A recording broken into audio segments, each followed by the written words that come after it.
It's hard to play mommy and daddy. I'm not equipped to be daddy.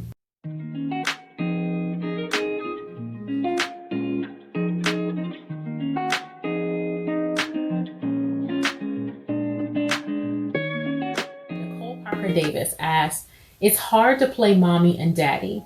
I started telling my daughter, you only have one parent, you can't compare me to other parents. I started feeling bad when she said to me, I wish dad was here. Playing mommy and daddy is, I'm not going to say it's wrong or like super hard.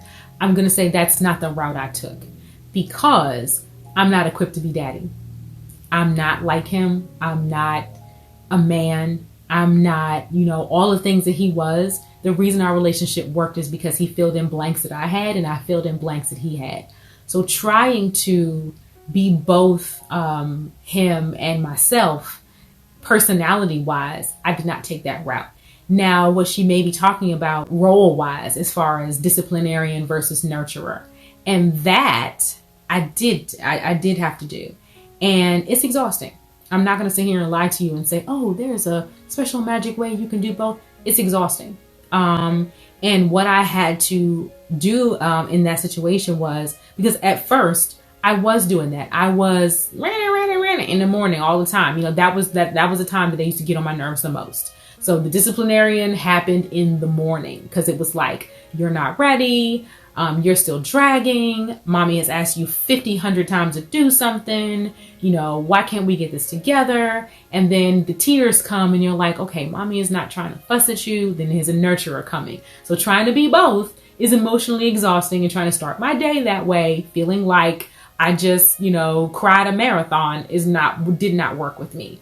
What I did instead was I tapped on my core value. My core values are creativity, productivity, hopefulness, and helpfulness. So I pulled those together in a creative way to try and be more me in nurturing and discipline. So combining nurturing and discipline for me was, and this is something that I've seen work with a lot of my other clients, was creating a schedule. That's creativity and productivity again for me. Turned my light right on. I was like, you know what? This is what I'm going to do. I'm going to make signs on the wall that are decrees of stuff I'm tired of saying. That's what I'm going to do. And every time they act crazy, I'm going to point to it, because I'm not going to get myself all worked up and bent out of shape and, feeling inadequate, feeling like I'm not daddy, feeling like I don't have the enforcer, and exhausting myself. I'm going to point to this. And if there's a punishment, I'm going to point to that, because as a mom, I forgot half the time what I said about, what the punishment was for everything. So I posted that as well. It gave me more energy and more interest in nurturing. It gave me more freedom to be myself and feel like that was adequate. Like I didn't feel like, if I'm fussing this whole time, now I can't be a nurturer.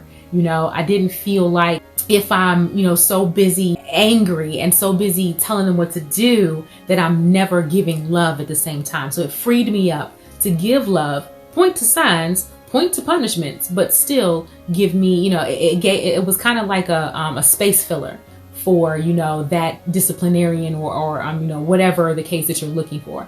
Definitely not like, a legitimate, oh, this replaces my husband, but, just to give you some help. So to answer your question, playing mommy and daddy, I think the roles that are important are nurturing and disciplinarian. Neither one exclusive to the other. They both need the other to, to function properly. And I think blending those roles and using who you are, using what turns your light on to guide the instruments that you use to actually enact both nurturer and disciplinarian, I think that's going to be a better approach.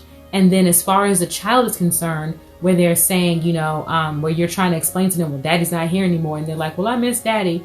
I would say there's many different approaches to that.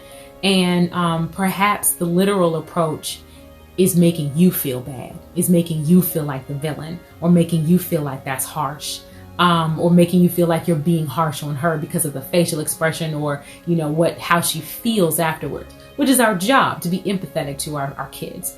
So maybe a gentler way to say that to her is, mommy and daddy did our absolute best for you, because this is how we pictured, or this is how we wanted you to be, or as far as growing up, as far as being a good person.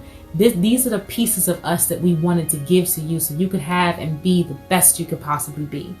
I'm doing my best. I'm remembering all the things that daddy loved about you, that he wanted for you, and I'm trying to give those to you in guiding you through your life. Now, I don't know how old she is, but she may not understand that. You may have to bring that down to 2 years old, where it's like, mommy and daddy love you.